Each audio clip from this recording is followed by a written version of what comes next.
अच्छा जी, उसने कहा जी क्या मैंने देखा, following observation and discrepancies have been pinpointed. वो कहता है जी ये उसके रिजल्ट्स थे, लॉस था, इनकम लॉस असेस्ड इतनी थी, टर्नओवर 26 मिलियन की थी, टैक्स पेबल 2,65,000, टैक्स डिडक्टेड था वो 16 लाख था, 13 लाख का रिफंड था।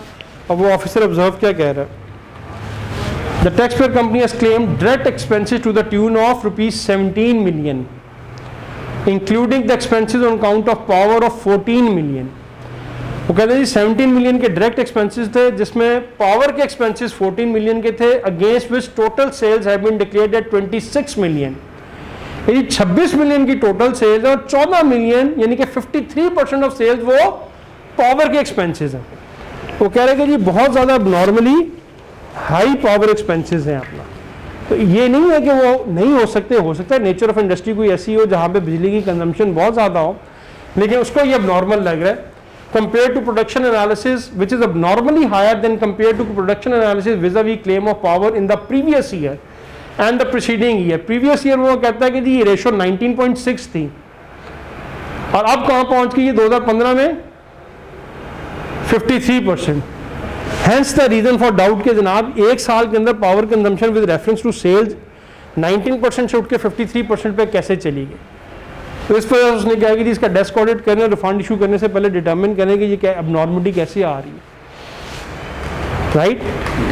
कि ये आपको कुछ सोचने में मजबूर कर रहा है कि ये बंदे का रिफंड है, ये बनता भी है कि नहीं बनता। हाउ कम एक साल में 19% और अगले साल 53%। आपने क्या प्रोसेस एक साल के अंदर चेंज कर दिया है कि जनाब आपकी पावर टू सेल्स रेशो जो है वो एक्सपेंस की इस कदर अपना आउट हो गई अपना।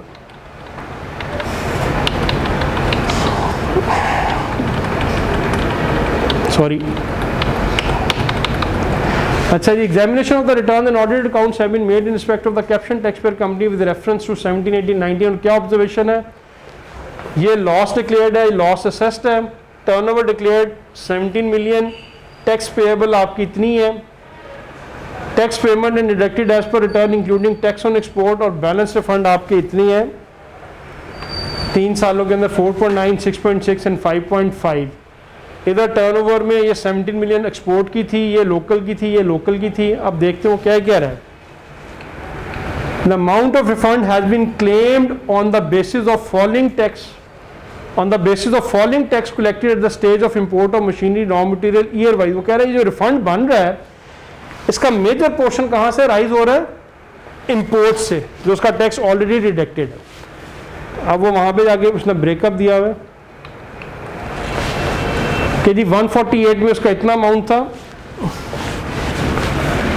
Amount claimed, amount verified 2017-18, claimed verified, ये ऑलमोस्ट ठीक उसका होगा। 147 का ये उसके क्लेम्स हैं, 235 के ये क्लेम्स हैं, ऑलमोस्ट उसके वेरीफाई हो रहे, सिर्फ यहाँ पे वेरीफाई नहीं हुआ ये। अच्छा जी, ये भी यहाँ पे वेरीफाई नहीं हुआ, बाकी ऑलमोस्ट उसका जितना क्लेम है उतना ही ऑलमोस्ट वेरीफाई हो रहा है, इतना क्लेम है उतना ही वेरीफाई ऑलमोस्ट। तो फिर मसला क्या है, from the above it is evident that the refunds are being claimed on excess collection of tax under 148 of the income tax, whereas the accounts and returns depict a different picture. वो कहता है जी accounts मुझे एक different story बता रही हैं। क्या वो स्टोरी बता रही है, वो कहता है जी 2017 में जो tax collected at the import stage था वो 4.6 मिलियन था। Value of import as per ITMS import value plus custom duty वो कितनी निकलती थी, उसको उसने वर्क ITMS में से निकाली तो वो कितनी निकली 71 मिलियन की। ठीक है, रिटर्न के अंदर import declared as raw material 0 है, रिटर्न के अंदर addition in plant and machinery जो है वो 29 मिलियन है। वो कह रहा है total value of raw material machinery declared in return कितनी है, दिस प्लस दिस तो 29, तो बाकी किधर गई। तो ऑफिसर क्या चार्ज लगा रहा है, आप मैन्युफैक्चरिंग नहीं कर रहे, आप ट्रेडिंग कर रहे हैं, मंगवा रहे हैं और बेची जा रही है, राइट। ठीक है, इसी तरह इसके बाकी 2 साल हैं वो आप खुद ही देख लीजिएगा, ये 2 सालों में आगे।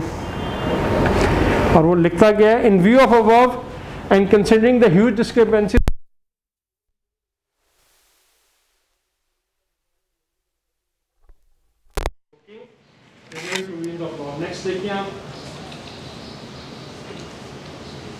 अच्छा जी, examination of the returns and audit accounts have been made in respect of caption taxpayer company with reference to the claim refund on basis of self-claim tax credit in the 65D. On the contrary, there is no claim whatsoever in the relevant portion of the return which renders the claim invalid and inadmissible. The analysis of claim occur जो tax credit आपने claim की है 65B में, probably उसको corresponding addition in plant और machinery नजर नहीं आ रही जिसके लिए उसको tax credit ले रहा है, इसलिए उसको doubt कर रहा है. इसकी calculation पर आप वो खुद देख लीजिए. ठीक है जी, ये देखिए, examination of return and wealth statement has been made in respect of the subject taxpayer along with order passed under 122 read with 214C. The following discrepancies have been identified which have not been taken care of while finalization of amended assessment proceedings. As per record, the unit officer has finalized the audit proceeding and following additions were made. Addition on account of rental income was 9.4 million, addition under agriculture income 600,000, addition under the HUD administrative and selling expenses 12 million, personal expenditure 500,000. अब वो आपको नीचे क्या कहता है? The taxpayer had declared rental income amounting to 18 million which is subject to FTR for tax year 2016 in respect of individual cases, and tax amounting to rupees 3.5 million is chargeable at the rate specified in division Flana. Therefore, the claim of administrative and selling expenses are not admissible. कि जी आपका तो FTR की income थी, इसके against आप rental income में किधर लेके जा रहे हैं, राइट? अब ये वो सारी चीज़ें हैं जो द कमिश्नर इज सेटिस्फाइड. कुछ चीज़ें हमने ऊपर डिस्कस किया, बाकी ये केस टू केस बेसिस पे आपने देखने के जी FTR है, NTR है, सही डिक्लेयर किया कि एक्सपेंस सही क्लेम किया है, नहीं किया, कैसे किया है. कई जगह पे फॉर एग्जांपल एडवर्टीजमेंट एक्सपेंसेस जो है ना, ह्यूज एक्सपेंसेस जो टेलीविजन वगैरह अबव द लाइन जो करती है, उस पर उन्हें क्लेम किया होता है और एक ही साल में एडजस्टमेंट करना है. हमारा लॉ कहता है कि उसको आपने सेक्शन 24 में अमोर्टाइज करना है. तो अब इनकम NTR की है लेकिन एक एक्सपेंस गलत क्लेम कर लिया हुआ जो आपको रिटर्न में नजर आ रहा है. ठीक है, तो इस तरह की चीजें आपने देखनी है उसके अंदर. अच्छा जी, during the course of proceedings it has been observed that certain taxpayers have either claimed inadmissible refunds or claimed tax credits. Observation in this regard are rendered. General observation वो कह रहा है जी, wrong claim of final tax as adjustable tax, wrong claim of minimum tax as adjustable tax, violation of clause 94 of part 4, claim of refund on the basis of these tax credits subject to verification, non-payment, short payment of turnover tax under these. और फिर उसने case to case हर एक के आगे ऊपर ये observation लिखी हुई, ये आप सेल्फ रीडिंग कर लीजिएगा. इनका कंपनीज का हमने नाम ज़रा हाइड कर दिया. अच्छा जी, फाइनली एक आखिरी चीज़ है, जब आप रिफंड फाइल्स बनाएं तो रिफंड फाइल्स जो भी ऑफिसर, चाहे वो कमिश्नर की पावर का है या एडिशनल कमिश्नर या यूनिट ऑफिसर ने कहनी है, तो जब फाइनल स्टेज पे आपके पास फाइल आए तो इस तरह आपकी बनी होनी चाहिए.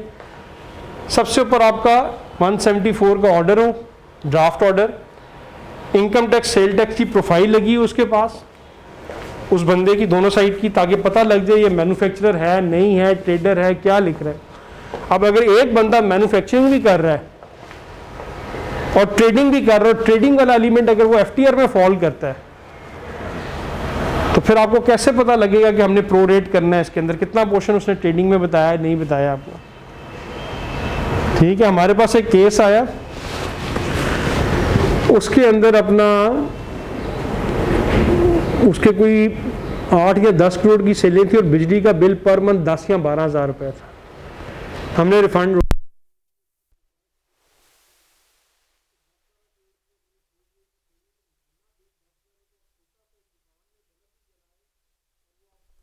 छोटा सा AC चला ले तो इतना बिल आए, तो हाउ कम आप मैन्युफैक्चरिंग कर रहे हैं, आप इतना नहीं कि उसकी मैन्युफैक्चरिंग ऐसी हो कि वो जस्टिफाइड हो, लेकिन एक रेजेस अ डाउट के लिए आप इन्वेस्टिगेट करें वो कौन सी मैन्युफैक्चरिंग है जिस पर इतनी हैवी सेल और बिजली की कंजम्पशन ही कोई नहीं. हो सकता है वो कोई असेंबलिंग करता हो, कोई वेल्डिंग करता हो गैस की, अपनी पॉसिबल है, लेकिन इन्वेस्टिगेशन तो आपकी होनी चाहिए ना वहाँ पे. इनकम टैक्स की रिटर्न आपकी लगी हो, audit accounts and competition chart with their is NTR plus PTR. Competition chart companies खुद फाइल करती हैं. 148 और 153 की जो शीट्स हैं फॉर्म में आपके पास हो, GDs क्योंकि वहाँ पे डिटेल गुड्स की पढ़नी आपके लिए नेसेसरी है कि ये फिनिश गुड मंगवा रहा है, रॉ मटेरियल है, क्या है। रिफंड इशुएंस और एडजस्टमेंट की शीटें आपके पास हो। अच्छा, ये जो ITMS निकालता है इसमें दो किस्म का डाटा फीडेड है। प्रॉब्ली जो DPC वाला पुराना डाटा था वो 2005 तक है और उसके बियॉन्ड दूसरा है। तो वहाँ पे दो ऑप्शंस हैं, एक खोल लेंगे तो वहाँ पे DPC वाला डाटा निकलता है, दूसरी खोल लें तो वहाँ से बियॉन्ड 2005। वैसे वो कहते हैं कि जी दूसरे वाली ऑप्शन में ये वाला डाटा भी शामिल है, ठीक है, लेकिन मैं एहतियातन दोनों शीट्स निकलवा लेता था, एक DPC वाली भी जी और उसके बाद वाली भी निकलवा लेता था, राइट। और कोशिश कर लिया करें कि ये सिस्टम ने निकालनी, आपका क्या जाता है, आप 2000 ऑनवर्ड जो भी सिस्टम इजाज़त देता है वहाँ से निकाल लें। भी अगर कोई पुरानी अपीलों का केस चल रहा है जो अब जाके 15 साल बाद डिसाइड हुआ है, 2003 का 4 का, उसकी डिमांड खड़ी हो गई है, राइट, तो फिर या आपका रिफंड कोई इसके अगेंस्ट एडजस्ट हो गया है, इशू हो गया है, तो फिर तो सिस्टम जो है ना बैक डेटों से आप निकालने के, अगर कोई, लेकिन अगर आपने 2017 से लेकर 20 की शीटें निकालनी है तो एडजस्टमेंट्स वहीं पे आएंगी ना जो रिफ्लेक्ट हो रही हैं। अगर आपका 2018 का रिफंड है और कोई 2012 की कोई डिमांड खड़ी हुई थी, उसके अगेंस्ट एडजस्टमेंट हो गई हुई है, तो फिर तो अपना टाइम होराइजन जो है ना वो मैक्सिमम रखा करें कि खुदा ना खास्ता कोई नई पुरानी एडजस्टमेंट हुई है तो उसके अंदर नजर आ जाए आपकी वो। एग्जाम्पशन सर्टिफिकेट, रिकॉर्ड फाइल व सच सर्टिफिकेट, अगर कहीं उस केस में जहाँ आप ये इशू कर रहे हैं अपना रिफंड और उसमें एग्जाम्पशन सर्टिफिकेट भी इशू होते हैं, तो वो फाइल जरूर स्टडी कर लें। कहीं ना कहीं आगे पीछे किसी ना किसी अफसर ने कोई ऑब्जेक्शन वहाँ पे रेज की होती है या कोई पॉइंट लिखा होता है या कोई चीज़ मेंशन की होती है जिससे आपको सपोर्टिंग कोई एविडेंस मिल जाता है कि अच्छा यार ये भी गलत काम करता है या ये गलत सही काम करता है या इसकी ये चीज़ भी चेक करने वाली थी अपना, ठीक है। नो करंट एरिया डिमांड, क्योंकि एग्जाम्पशन सर्टिफिकेट में भी जो आप एडजस्टमेंट कर रहे होते हैं ना उसके एडवांस टैक्स की लायबिलिटी डिस्चार्ज करा रहे होते हैं, वो भी इन द नेचर ऑफ एक किस्म का आप रिफंड इशू कर रहे हैं, क्योंकि उसकी पुराने साल में कोई रिफंड खड़ा है जिसको आप एडजस्ट कर रहे हैं, तो उसके लिए वो सारी चीज़ें चेक करनी होती। No current arrear demand certificate, refund proposed and approved. अच्छा जी, ensure that all files have tax returns with audited accounts along with succeeding year returns to check the refund has been adjusted। succeeding year की returns भी चाहिए आपको कि tax year ने self adjust किया है कि नहीं किया। previous year returns would be required to check if there is a carry forward of loss or a tax credit which is originating from a previous tax year, ठीक है। all sheets with total challan, GDs, adjustments verified from the system be placed on file, certificates be revised in light of the instructions and attachment फलाना फलाना फलाना। अब एक चीज़ last जो आपको बिजली के बिल की मैंने बतानी थी। अच्छा जी, इलेक्ट्रिसिटी के केस में आप सिस्टम के अंदर जाके लेस्को की वेबसाइट से चेक तो कर सकते हैं कि जी बिजली का बिल कितना पे हुआ और कितने टैक्सेस उसमें कटे, बट द प्रॉब्लम इज आपको क्या पता कि उस बिजली के बिल को किसी और ने भी अपने सिस्टम में या रिटर्न में क्लेम किया हो।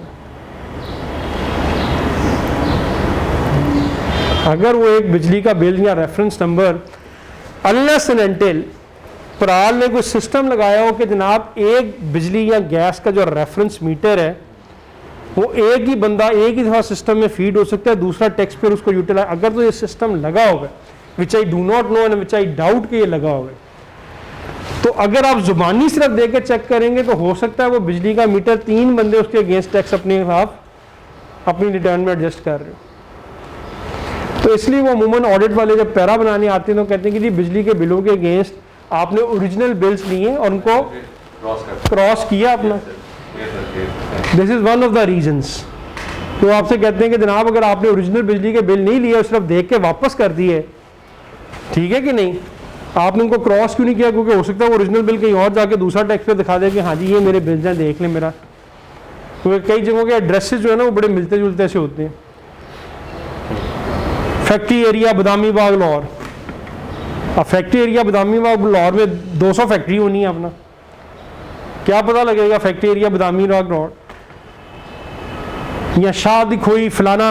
अब इनकम्प्लीट सा एड्रेस है कि शादी खोई फलाना, अब उसके अंदर इंडस्ट्री जो लगी हुई है जो भी अपना वहाँ पर है वहाँ पे आपको आइडेंटिफाई नहीं हो रहा। अगर वो 2-4 टैक्स पेयर एक ही बिल के ऊपर और कई इस तरह के अनस्क्रूपलस टैक्स पेयर्स या अनस्क्रूपलस लॉयर्स इस तरह के होते हैं जो यूटिलाइज करवा देते हैं, तो इस वजह से वो कहते हैं कि ओरिजिनल बिल्स नहीं है।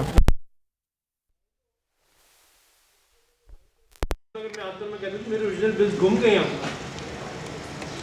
क्या मुझसे नहीं गुम सकते? तो मैं जाके डुप्लीकेट बिल इशू करवा के आया, तो क्या आप मुझे डुप्लीकेट बिल पे इशू नहीं करेंगे? वो अलग बात है कि ऑडिट वाले करें, लेकिन उसका लीगल राइट तो है। और क्या ये पॉसिबिलिटी नहीं कि किसी का बिल गुम ना जाए? अगर गुम जाए तो डिपार्टमेंट क्या वहाँ से डुप्लीकेट इशू नहीं करता? आपको अगर प्रॉब्लम है तो आप वेरीफाई कर लें, फिर फील्ड इंक्वायरी करवा लें कि ये वाकई उसकी प्रेमिसेस के बिल है और रीज़न रिकॉर्ड करें। चलिए हमने फिजिकली देखा है, मीटर उसके प्रेमिसेस पे लिखा हुआ है, आपका पे भी हमने काउंटर वेरीफाई कराया कि हाँ इसी पार्टी ने बिल इशू कराया। लेकिन अगर किसी को ओरिजिनल बिल घूम जाए तो क्या आप उसको नहीं देंगे अपना? लेकिन ऑडिट पैरस को तो जरूर बनता है कि आपने ओरिजिनल बिजली के बिल देके कैंसिल क्यों नहीं किए। ठीक है, एनीवे ये सारी कुछ टेंटेटिव चीज़ें थी जो आपने चेक करनी होती है, लेकिन इट इज़ नॉट कॉम्प्रिहेंसिव। आखिर में जिस तरह की 5-7 एग्जाम्पल डिस्कस की हैं, वो केस टू केस बेसिस पे आपको independently you have to scrutinize them कि आपने क्या क्या चीज़ें इसमें चेक करनी है जिसकी वजह से रिफंड बनता है या नहीं बनता। Thank you very much.